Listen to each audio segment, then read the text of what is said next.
അസ്സലാമു അതായത് നബി സല്ലല്ലാഹു അലൈഹി വസല്ലമയുടെ ജനനം മുതൽ വഫാത്ത് വരെ നബിയുടെ ജീവിതത്തിലെ ചരിത്രപ്രധാനമായ സംഭവങ്ങളിലൂടെയുള്ള ഒരു ദൃശ്യയാത്രയാണ് ഇത്.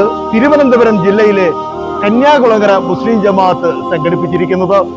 സത്യത്തില് ഇത് ഒന്ന് കാണുക, കണ്ടാൽ മാത്രമേ ഇതിനെക്കുറിച്ച് നമുക്ക് അറിയാൻ പറ്റൂ. ഇത് വളരെ മനോഹരമായി നബിയുടെ ജീവിത ചരിത്രം ഒരു നിരവധി കാഴ്ചകളിലൂടെയൊക്കെ നമ്മുടെ മനസ്സിനെ ഒരുപാട് ആഴത്തിലേക്ക് ഇറങ്ങിച്ചെല്ലുന്ന ഒരു എക്സ്പോയാണ് ഇത്. തിരുവനന്തപുരം ജില്ലയിലെ കന്യാകുളങ്ങര വെമ്പായം കന്യാകുളങ്ങര ജുമാ മസ്ജിദിലാണ്.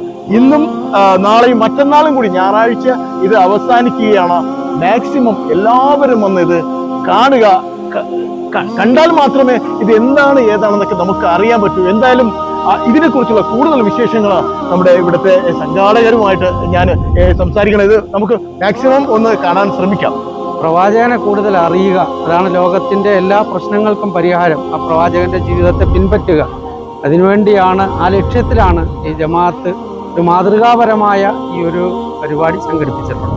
അപ്പോൾ ഇത് എങ്ങനെയാണ് ഇതിനകത്തുള്ള നമ്മൾ സെറ്റ് ചെയ്തിരിക്കുന്നതെന്ന് ഇൻഷാല്ലാ കാണിച്ചു തരാം. ഉസ്താദുമാരും നമ്മുടെ വിദ്യാർത്ഥികളൊക്കെ അകത്ത് അത് കണ്ടു പ്രോഗ്രാം നടന്നുകൊണ്ടിരിക്കുക. ഇത് യഥാർത്ഥത്തിൽ നമ്മൾ ഈ ചിത്രീകരിച്ചിരിക്കുന്നത് മുഴുവനും നേരത്തെ പറഞ്ഞതുപോലെ മനുഷ്യ ചരിത്രം ഭൂമിയിൽ ആരംഭിക്കുന്നു. ഭൂമിയിലുള്ള മനുഷ്യാരംഭത്തെക്കുറിച്ച് തുടങ്ങുകയാണ്. ആ മനുഷ്യചരിത്രം തുടങ്ങി ആ മനുഷ്യ ചരിത്രത്തോടൊപ്പം ഭൂമിയിൽ വന്നൊരു സംഭവമാണ് പരിശുദ്ധ കഅബ.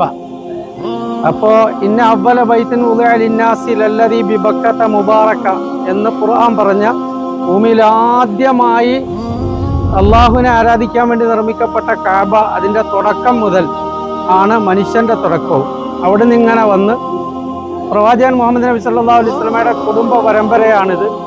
ആ പരമ്പരയുടെ കൃത്യമായ വിവരണമാണ് നമ്മുടെ ഈ ഫ്ലക്സ് ബോർഡിൽ രേഖപ്പെടുത്തിയിട്ടുള്ളത്. പിന്നീട് ഇങ്ങോട്ട് വരുന്ന പ്രവാചകൻ സല്ലല്ലാഹു അലൈഹി വസല്ലം ചെറിയ പ്രായത്തിൽ പാല് കൊടുക്കുന്ന കാലഘട്ടത്തിൽ താമസിച്ചിരുന്നത് തായിഫിനടുത്തുള്ള ഹലീമത്ത് സഅദിയയുടെ ഗ്രാമത്തിലാണ്. ആ ഗ്രാമമാണ് ഈ ചിത്രീകരിച്ചിട്ടുള്ളത്. ഈ കാണുന്നത് ഖലീലുള്ളാഹി ഇബ്രാഹിം അലൈഹി സ്വലാത്തു വസ്സലാം നിർമ്മിച്ച കഅബയും, ഇത് പ്രവാചകൻ സല്ലല്ലാഹു അലൈഹി വസല്ലമയുടെ 35-ാമത്തെ വയസ്സിൽ ഖുറൈശികൾ കഅബ പൊളിച്ചു പണിഞ്ഞപ്പോൾ ഉണ്ടായ രൂപവും ആ രൂപമാറ്റവുമാണിത്. പിന്നീട് പ്രവാചകൻ സല്ലല്ലാഹു അലൈഹി വസല്ലമയ്ക്ക് നുബുവത്ത് കിട്ടുന്ന ആ ഒരു രംഗം, നുബുവത്തിൻ്റെ രംഗമാണ് ഈ ചിത്രീകരിച്ചിരിക്കുന്നത്. ജബലുൻ നൂർ, ആർ ഹിറ, ഇവിടെ വെച്ചാണ് ആദ്യമായിട്ട് വഹി വരുന്നത്, ഖുർആൻ ഇറങ്ങുന്നത്. അതിനുശേഷം ഉണ്ടായ മുസ്ലിമീങ്ങൾ അനുഭവിച്ച പ്രയാസങ്ങളെ സംബന്ധിച്ചുള്ള ഒരു ചിത്രീകരണമാണ് അബിസീനയിലേക്ക്, എത്യോപ്യയിലേക്കുള്ള ഹിജ്റ. അതുപോലെ ദാറുൽ അർക്കം എന്ന സഹാബിയുടെ വീട്ടിൽ രഹസ്യമായ ഇസ്ലാമിക പ്രബോധനം. പിന്നീട് ഇസ്ലാം പ്രബോധനം ശക്തിയായപ്പോൾ അവർ പ്രവാചകരെ ഉപരോധിച്ചു. പ്രവാചകനും കുടുംബവും ഷേബ അബി താലിബ് എന്ന് പറയുന്ന മലഞ്ചെരുവിൽ 3 വർഷത്തോളം പ്രയാസങ്ങൾ അനുഭവിച്ച്, പട്ടിണി അനുഭവിച്ച ആ ചിത്രീകരണം. ആ സന്ദർഭത്തിൽ കഅബയിൽ ഖുറൈശികൾ എഴുതി തൂക്കിയ ഒരു ലെറ്ററുണ്ട്. അഥവാ ബനു ഹാഷിമിനോടും ബനു മുത്തലിബ് ഗോത്രത്തോടും ആരും ഒരു നിലയിലുള്ള സഹകരണവും പാടില്ല എന്ന്. പിന്നീട് ആ എഴുതി തൂക്കിയ അവരുടെ ആ ലെറ്റർ ചെതല് നിന്ന് നശിച്ചതിൻ്റെ ഒരു ചിത്രീകരണമാണിത്. പിന്നെ പ്രവാചകൻ സല്ലല്ലാഹു അലൈഹി വസല്ലം തായിഫിലേക്ക് പോകുന്നത്, അവിടുത്തെ മിഅ്റാജ്, അതുപോലെ തന്നെ മദീനക്കാരായ സഹാബികളുമായി നബി സല്ലല്ലാഹു അലൈഹി വസല്ലമ തങ്ങൾ നടത്തിയ രഹസ്യമായ ബൈഅത്ത്, ആ ബൈഅത്ത് നടന്ന സ്ഥലത്തുള്ള മസ്ജിദ്.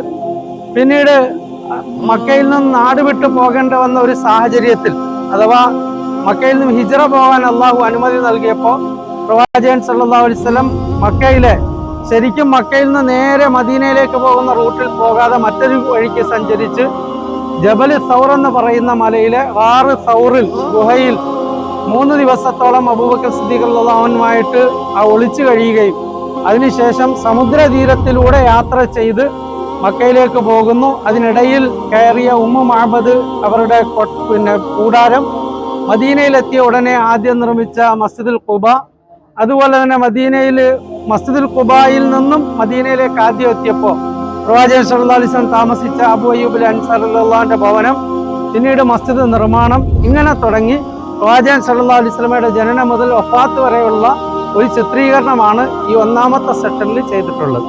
ഇത് ഏതാണ്ട് 3 സെക്ഷൻ ഉണ്ട്. രണ്ടാമത്തത് പ്രവാചകൻ സല്ലല്ലാഹു അലൈഹി വസല്ലമയുടെ താമസിച്ചിരുന്ന വീട്, അന്നത്തെ റൗള, അതുപോലെ തന്നെ പ്രവാചകൻ സല്ലല്ലാഹു അലൈഹി വസല്ലമയുടെ ഷമായിൽ എന്ന അറബിയിൽ പറയും, അതായത് ഹദീസുകൾ പറയും.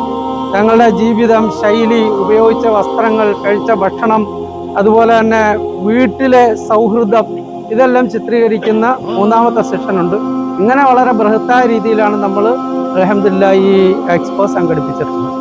മനസ്സ് നിറയുന്ന, അതായത് നമ്മൾ കണ്ടും കേട്ടും പഠിച്ചത് സത്യത്തില് മനസ്സ് നിറഞ്ഞു ഈ കാഴ്ചകളൊക്കെ കാണുമ്പോൾ. എന്തായാലും ഈ കുട്ടികൾ, അതായത് തിരുവനന്തപുരം ജില്ലയിലെ കന്യാകുളങ്ങര ദറസിലെ ഈ കുട്ടികൾ ഇവര് ശരിക്കും വലിയ ഫോട്ടോ ആണ്. സത്യത്തിൽ നമ്മൾ എല്ലാവരും ഒന്ന് കാണണം. ഇത് കണ്ടാൽ മാത്രമേ അറിയാൻ പറ്റൂ. മോനെ, ഇത് എങ്ങനെയാ ഇതൊക്കെ?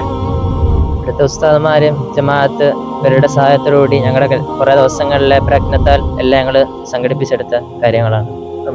എന്തായാലും ഈ കുട്ടികള് അടിപൊളിയാണ്, ഒരു രക്ഷയില്ല. മോനെ, കണ്ടുവന്നവരൊക്കെ എന്താ പറഞ്ഞു? ഒരുപാട് പേര് കാണാൻ വന്നതായിരുന്നു, ഇനി ഒരുപാട് പേര് വരണം. 6 വേദികളിലായിട്ടാണ് ഈ പ്രോഗ്രാം സംഘടിപ്പിച്ചിരിക്കുന്നത്. ഇത് ആദ്യത്തെ വേദിയാണ്. ഇതിന് തൊട്ടുപിറകിലായിട്ട് 2ാം വേദിയുണ്ട്. അതിൽ റസൂലുള്ളാഹിയുടെ വീട്, അത് കഴിഞ്ഞിട്ട് റൗള ഷരീഫ്, അത് കഴിഞ്ഞിട്ട് പുസ്തക പ്രകാശനം, അത് കഴിഞ്ഞിട്ട് കഅബാലയം, അത് കഴിഞ്ഞിട്ട് 2 ഡോക്യുമെന്ററി, ഇതെല്ലാം കൂടെ ചേർത്തുള്ള ഒരു വലിയൊരു ബൃഹത്തായ ഒരു പരിപാടിയാണ് സംഘടിപ്പിച്ചിരിക്കുന്നത്. ഇത് കണ്ട് മനസ്സിലാക്കിയ റസൂലിന്റെ ജീവിതം എങ്ങനെയായിരുന്നു എന്ന്, എങ്ങനെയാണ് നമ്മൾ ജീവിക്കേണ്ടെന്ന കാര്യങ്ങൾ നമ്മൾ ഇതിൽ കൂടെ തന്നെ മനസ്സിലാക്കാൻ സാധിക്കും. അതുകൊണ്ട് എല്ലാവരും വന്ന് കണ്ടാൽ മാത്രമേ ഇതിനൊരു വിജയമാവുള്ളൂ. ഇപ്പം തന്നെ ഏകദേശം നമ്മൾ പ്രതീക്ഷിക്കുകയാണെങ്കിൽ അപ്പുറത്തേക്ക് ഒരു വലിയൊരു ആൾക്കൂട്ടം ഇവിടെ ഉണ്ടായിട്ടുണ്ട്. എല്ലാവരും ഇത് അറിഞ്ഞു കേട്ട് വന്നതാണ്. ഇത് റസൂലുള്ളാഹി സ്വല്ലല്ലാഹു അലൈഹി വസല്ലം താമസിച്ചിരുന്ന വീടാണ്. നമുക്കൊന്ന് കാണാം, അവിടെ പറഞ്ഞോളൂ ഇതിന്റെ കാര്യങ്ങൾ. ഇത് എങ്ങനെയൊക്കെയാണ്? ഇത് ആ പഴമയിൽ അതുപോലെ തന്നെയാണ് ഇത് നിർമ്മിച്ചിരിക്കുന്നത്. കുട്ടികൾ അന്നത്തെ കാലഘട്ടത്തിൽ ഉണ്ടായിരുന്നത് പോലെ മണ്ണിലും പനയോല മേഞ്ഞ മേൽക്കൂരയുമാണ്. അതുപോലെ അതിനകത്ത് മണ്ണാണ്, മണല്. ക്യാമറ ഒന്ന് വന്നേ, ഇത് എല്ലാവരും ഒന്ന് കാണണം. ഇത് പഴയ കാലത്ത് ആ സല്ലല്ലാഹു അലൈഹി വസല്ലമ തങ്ങള് താമസിച്ചിരുന്ന വീടിന്റെ ഒരു നമ്മുടെ ഒരു പ്രതീകമാണിത്.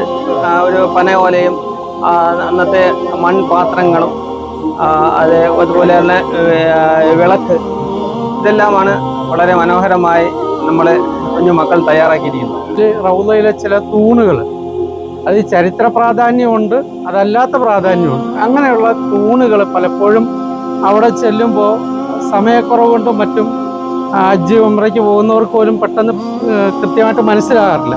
അപ്പം അതുകൊണ്ട് അത് ചിത്രീകരിച്ചിട്ടുണ്ട്. ഇത് ഉസ്തുവാനത്തെ മുഹല്ലക്ക എന്ന് പറയും. ഇതിന് ഉസ്തുവാനത്തെ ഹന്ന എന്നും പേരുണ്ട്. ഇത് വളരെ പ്രധാനപ്പെട്ട ഒരു തൂണാണ്. പ്രവാചകൻ സല്ലല്ലാഹു അലൈഹി വസല്ലമയെ നമസ്കരിച്ച സ്ഥലത്തോട് അതിനോട് ചേർന്ന് നിൽക്കുന്ന തൂണാണ്.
കമ്പനിക്കാര് അതുകൊണ്ട് അങ്ങനെ പറയണ അല്ലാതെ